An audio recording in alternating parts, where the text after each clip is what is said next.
তবে আমার কাছে মনে হয় যে ওবায়দুল কাদেরকে নিয়ে গত 2 দিন যাবত যেই কথাবার্তা, কন্টেন্ট এবং বিভিন্ন জনে বিভিন্ন কিছু বলছেন, তা নিয়ে কিছু কথা মনে হয় আমারও বলা উচিত।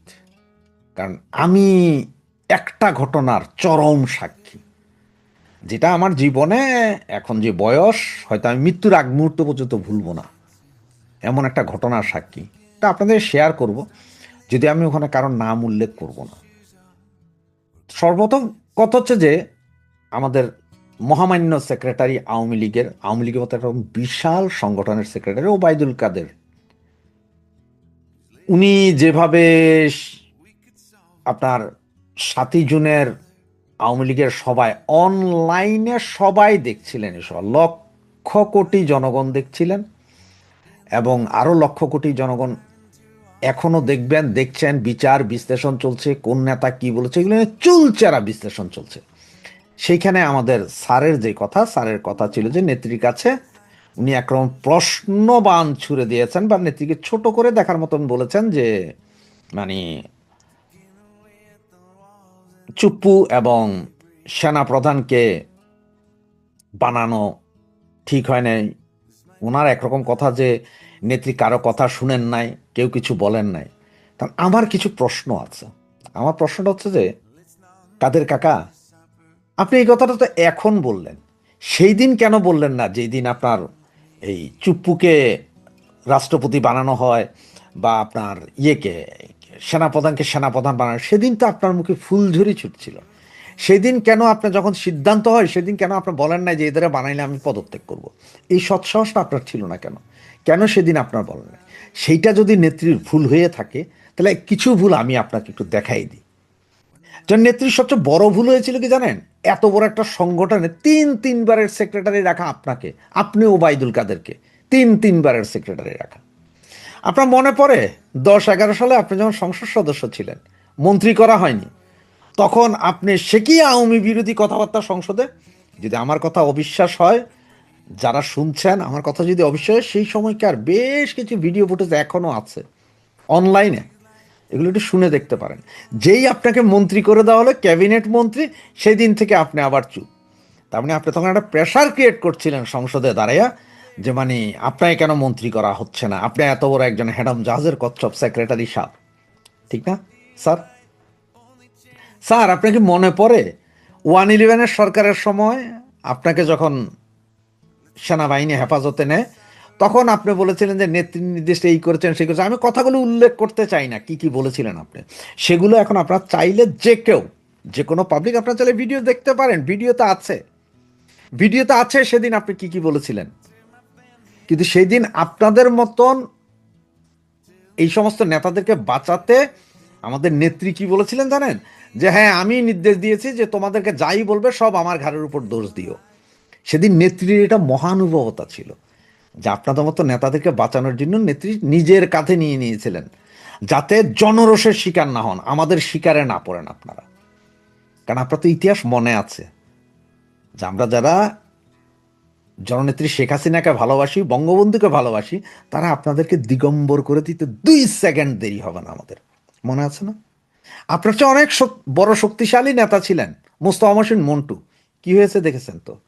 ডাক্তার কামাল হোসেন, কি হয়েছে দেখেছেন? কিন্তু আরো অনেক নেতার নাম বলতে পারবো স্যার, তাদের কি হয়েছে স্যার? স্যার, এই দলটার যদি ক্ষতি সবচেয়ে বেশি করে থাকে, সেটা হচ্ছে আপনি করেছেন। এই দলের চোর, বাটপার, গুন্ডা, বদমাশ, আপনি যারাই বলেন, তারা জানা ক্ষতি করছে, তার চেয়ে বেশি ক্ষতি আপনি করছেন। মনে আছে আপনার সেই বক্তব্যটা স্যার, যে আপনি কি বলেছিলেন? যে জামাত বিএনপির ঘরের লোকজন কেন ছাত্রলীগ করতে পারবে না, জামাত বিএনপির সন্তানরা ছাত্রলীগ করতে পারবে। সেদিনই আপনি দলের 12:30 না, শুধু ওই যে আমাদের কুকুর হাদি আছে না, সে যে বলেছিল মাউয়াস তালিবাস ম সিরা ফালান, আপনি সেই দিনই পার্টির তালিবাস ম সব সিরা ফেলাইছিলেন। আপনার কারণে, আপনার কাদের সাহেব, আপনার কারণে অনেক অনেক জামাত বিএনপি ঘরের লোকজন আওয়ামী লীগে ঢুকছে, এখনো আছে। অনেক চিহ্নিত রাজাকারের নাতিপুতি, যার নানা রাজাকার, বাপ রাজাকার, ভাই রাজাকার, তারপরে আপনার শ্বশুর রাজাকার, বা বাপ বিএমপি, শ্বশুর বিএমপি, নানা রাজাকার, চিহ্নিত রাজাকার কমান্ডার, দাদা রাজাকার কমান্ডার, 14 গোষ্ঠীতে সব জামাত বিএনপি করে, সেই ধরনের লোকও এখন আপনার কারণে আওয়ামী লীগ, যুবলীগ, ছাত্রলীগের ঢুকে বসে আছে, একমাত্র আপনার কারণে। ভুলে গেছেন স্যার এগুলা? স্যার একটা কথা একটু মনে করাই দিই, ময়মনসিংহের এক ভদ্রলোকের কথা নির্ঘাত মনে আছে আপনার, শামীম স্যার। শামীমকে কি বানিয়েছিলেন স্যার? শামীমকে কি বানাইছিলেন আপনার মনে আছে? জেলা আওয়ামী লীগের ভাইস প্রেসিডেন্ট বানাইছিলেন স্যার। সেই শামীম হচ্ছে বিএমপি এবং যুবদল নেতা ছিলেন, তাকে আপনি ভাইস প্রেসিডেন্ট বানাইছিলেন। 2025 সালে সেই শামীম বলছে যে আমার 14 গোষ্ঠী করে বিএমপি, আমারে কেন যায় স্যার? সে শামীমের সাথে ব্যবসা কিন্তু আপনি এখনো চলছে স্যার, লভ্যাংশ যাচ্ছে না স্যার আপনার কাছে? যদি অস্বীকার করেন সেটা প্রমাণে দিব স্যার। সেই শামীমের ভাই টিটুকে মেয়র বানিয়েছিল কে স্যার? কার প্রচ্ছন্ন ইঙ্গিতে স্যার? শামীম তো জামালপুরের ছিল স্যার, শামীম অরিজিনাল জামালপুরের ছিল। তারা ময়মনসিংহে এনে প্রতিষ্ঠিত কে করেছে স্যার? আপনি না স্যার? এই শামীমের কথাটা কেন বলছি জানেন? জামালপুর থেকে না ময়মনসিংহে কেন বলছি জানেন স্যার? স্যার আপনার যদি স্মরণ না থাকে তো একটু স্মরণ করেন, স্মরণ করলে হয়তো আমার এই চেহারাটা, অবশ্য তখন আরেকটু 2024-এ আজ থেকে 1.5 বছর আগে আমার চেহারাটা আরেকটু ভাঙা ছিল। সে চেহারাটা আমি প্রয়োজনে আমার ভিডিওর পেছনে বা কোনো এক জায়গায় লাগিয়ে দিব স্যার, আমার সেই ওই দিনকার ছবিটা মনে আছে স্যার? আমার সাথে একজন মুরব্বী ছিল, আরো 20-25 জন লোক ছিল। আপনি সেই মুরব্বীকে কি বলেছিলেন? যে আপনি তো অমুক অঞ্চলের লোক না, ইলেকশন করতে আইছেন, আপনি অমুক অঞ্চলে যান। হয় যেই ভদ্রলোকের জন্ম থেকে মৃত্যু পর্যন্ত সেই শহরে, তাকে আপনি এইভাবে চরম অপমান করেছিলেন এবং কি বলেছিলেন? যে 2-3 কোটি টাকা যারা খরচ করতেছে তাদের নমিনেশন না দিয়ে আপনার সততারে নমিনেশন দেবো। মনে আছে স্যার কথাটা? জাস্ট 14 গোষ্ঠী আওয়ামী লীগ করে। যদি মনে না থাকে স্যার একটু স্মরণ করেন, আমার চেহারাটা একটু স্মরণ করেন তো স্যার। সেদিন আমি সেখানে উপস্থিত ছিলাম স্যার, সালাম দিয়েছিলাম আপনারা, কিন্তু আপনি তো আমাদের কথা শোনার মতো সময় ছিল না স্যার। তখন আপনার চারপাশে মধুমাক্ষীরা ছিল স্যার। স্যার এছাড়া আপনাকে নিয়ে যদি আমি যদি কন্টেন্ট করতে যাই, অন্তত 200 কন্টেন্ট করতে পারো যেগুলো তথ্য প্রমাণ সহ স্যার, আপনাকে নিয়ে কন্টেন্ট করা যাবে স্যার। আপনি 111-এর সময় আওয়ামী লীগের যে ক্ষতি করেছেন, নেত্রীর যে ক্ষতি করেছেন, সেই ক্ষতির র্যাশ নেত্রী কাটাই উঠতেই আপনি একেবারে পুরা তালিবাস সব ছিঁড়া ফেলাইতেছেন স্যার। আপনার যে দুঃখটা আছে, এই যে আপনার ধরেন রাষ্ট্রপতি, সেনাপ্রধান এদের নিয়ে কথা, এটা তো আপনার ওয়ার্কিং কমিটির নর্মাল বৈঠকে বলতে পারেন না, যেটা রুদ্ধদ্বার বৈঠক হয়, সেখানে আপনি ঝাড়তে পারেন, যা ইচ্ছা তা বলতে পারতেন। তো সেটা বলেন না, এই বুড়াকালে হঠাৎ করে ভীমরতি কি আপনার কি চলে আসছে নাকি? জওয়ান কি চলে আসছে স্যার? নাকি স্যার আবার কোনো ষড়যন্ত্রের চাপে আছেন স্যার? চাপে নাই আপনি স্যার, আপনি নিজেই তো একটা কঠিন ষড়যন্ত্র করতে পারেন। আপনার মাল কিন্তু স্যার সেই রকম মাল স্যার। আপনার ভাইটা কই যে বলছিল যে 10,000 টোয়ায় হাইতি না, মনে আছে স্যার? আপনি যখনই কোনো সমস্যা নিয়ে কোনো বিপদে পড়তেন, আপনার এই বাইরে লেলাই দিতেন যে তুমি এমন একটা কাহিনী করো মানুষ এদিকে চিন্তা করুক, আমার দিকে না হোক। কারণ আপনি তখন রিসোর্টে রিসোর্টে ঘুরেন স্যার। ওই যে বললাম আপনার চতুর্পাশে শুধু মধুমাক্ষী স্যার, এদের যন্ত্রণায় কেউ কথা কইতে পারতো না। আপনি বেয়াদবি করেন নাই, আপনি তুচ্ছ তাচ্ছিল্য করেন নাই, আপনি মারতে যান নাই, এমন কোন নেতা আছে আওয়ামী লীগে বলেন তো? আপনাকে যখন থেকে আওয়ামী লীগের সেক্রেটারি বানিয়েছে তখন থেকে আপনি কি কি না করেছেন স্যার? স্যার আপনি চিটাং গেলে কক্সবাজার যাইতেন গা সেই শামীমের হোটেলে থাকার জন্য স্যার। শামীমটা কে স্যার একটু বলবেন স্যার? কি স্বার্থ স্যার?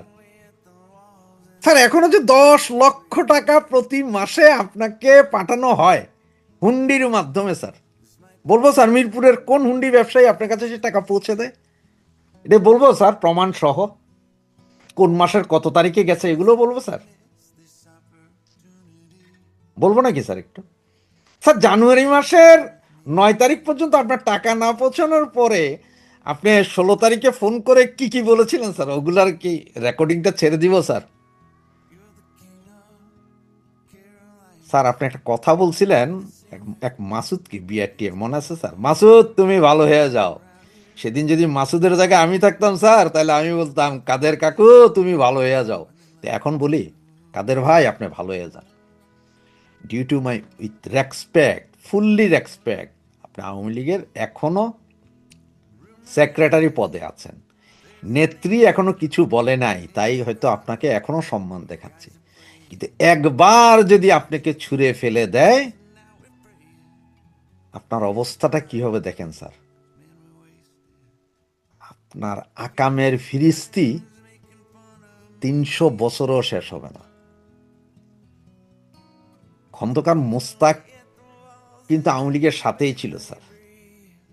আমি চাই না আপনার নামটা সে মুস্তাকের জায়গায় চলে যাক। আমি চাই আপনার নামটা as a secretary Obaidul Quader হিসাবেই থাকুক স্যার। 92 সালে স্যার সিটি কলেজের একটা বক্তৃতায় আপনার বক্তৃতা শোনার জন্য গিয়েছিলাম স্যার। এই ফুল আমি কিভাবে নিব, যে এই ফুলের মধ্যে বোমা রেখে রাজীব গান্ধীকে মারা হয়েছিল, মনে আছে স্যার? সেই কাব্যিক কবিতা, কাব্যিক বক্তব্য স্যার। আপনি সেই জায়গায় থাকলেই ভালো করবেন স্যার। সেইখান থেকে এসে কোন্দল সৃষ্টি করতে আইসেন না স্যার। নিজেকে অতি বিপ্লবী বানাইয়েন না স্যার। অতি বিপ্লবী আপনার চেয়ে আমরা অনেক বেশি অতি বিপ্লবী স্যার। কারণ আমরা এক পয়সাও খাই নাই তো স্যার।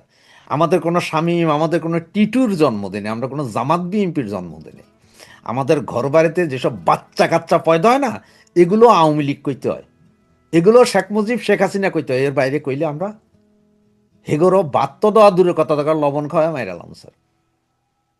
কিন্তু আপনি স্যার, যাক স্যার, আজকে আর কিছু বললাম না।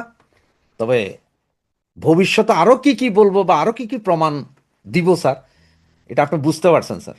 স্যার আপনার তো আজকের আমার এই কথাই বুঝতে পারছেন যে হুন্ডির টাকা কি কি প্রমাণ আমার কাছে আছে, তাও হয়তো আপনি জানেন স্যার। ধন্যবাদ স্যার, ভালো থাকবেন। আমি বলবো স্যার, দলটার সর্বনাশ যা করছেন করছেন, এবার একটু ক্ষান্ত দেন। বয়স অনেক বেশি হয়ে গেছে স্যার। না পারলে স্যার পদত্যাগ করেন।